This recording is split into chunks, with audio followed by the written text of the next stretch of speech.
आज हमारे समय में परिवार टूट रहे हैं। वो कारण क्या है उसके पीछे नहीं जाएंगे, लेकिन टूटने से बचाने के लिए हम बहुत कुछ कर सकते हैं। उसके लिए एक उदाहरण संत मोनिका, 4वीं सदी की एक महान संत, जिनको हम एक अच्छी मां के रूप में केवल देखते हैं, लेकिन संत मोनिका एक बहुत अच्छी पत्नी के रूप में भी जीवन बिताई। अपने पति के लिए 17 से लेकर 22 साल तक प्रार्थना की।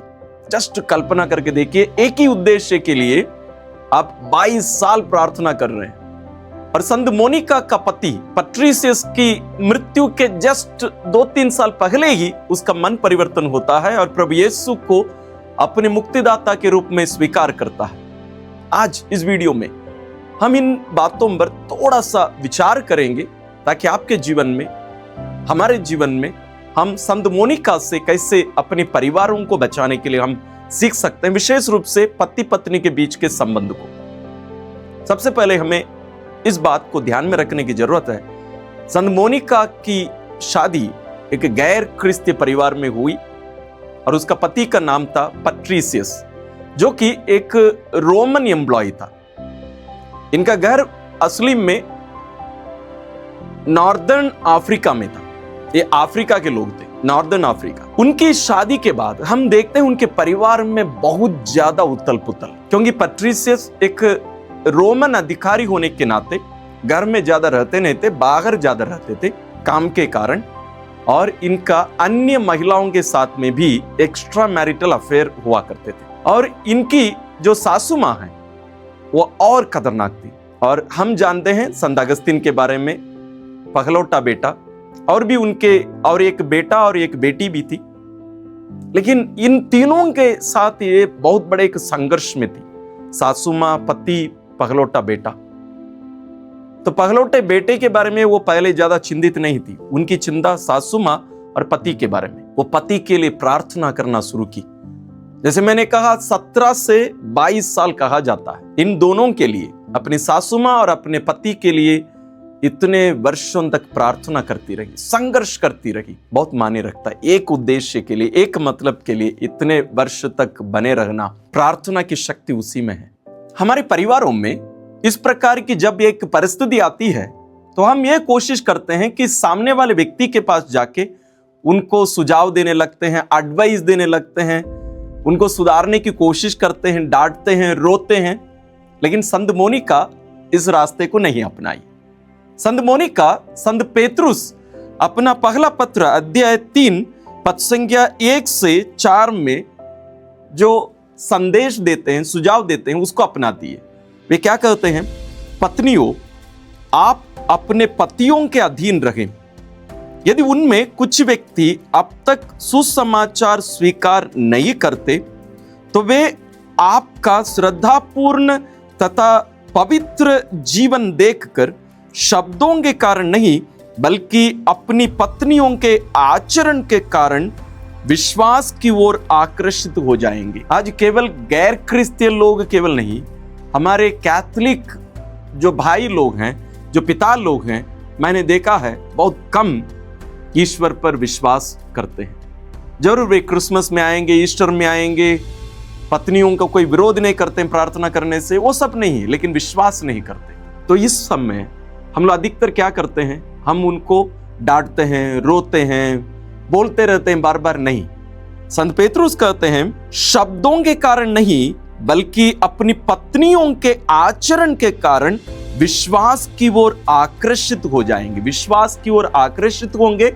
आपके आचरण के कारण। तो सबसे पहली बात है, आपका आचरण उनके प्रति सही रहना चाहिए। अगली बात है निरंतर प्रार्थना करते रहना। हम सोचते हैं हम ईश्वर से कुछ मांगे वो तुरंत हो जाना चाहिए। यदि उसमें लंबे समय, लंबी अवधि लगे, तो हम प्रार्थना करना छोड़ देते हैं। बोलते हैं हम तो प्रार्थना कर रहे हैं, लेकिन ईश्वर मान नहीं रहे हैं, सुन नहीं रहे हैं। हम ईश्वर को बाध्य नहीं कर सकते हैं, मुझे अभी ये चाहिए। नहीं, निरंतर प्रार्थना करते रहिए। ईश्वर को सही समय पता है, लेकिन कहना आसान है, मैं जानता हूं।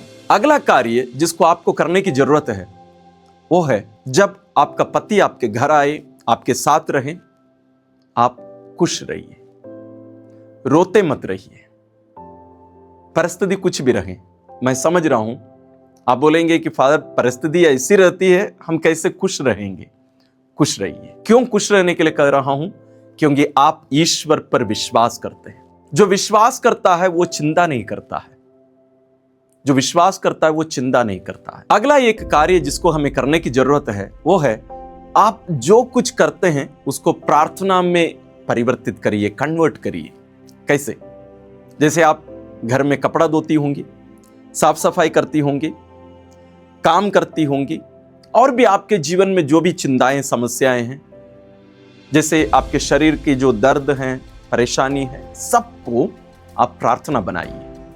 प्रभु यीशु के पवित्र क्रूस के साथ इसको आपके पति के लिए आप अर्पित कीजिए। प्रभु यीशु हमें अपनाने के लिए अपने जीवन को कुर्बान किए। आपको, आपके पति को जीवन दिलाने के लिए, जैसे संत मोनिका अपने आप को उनके लिए बलि चढ़ा दी। हर दिन की इन सारी बातों को, दुखों को अपने पति के लिए ईश्वर को अर्पित की।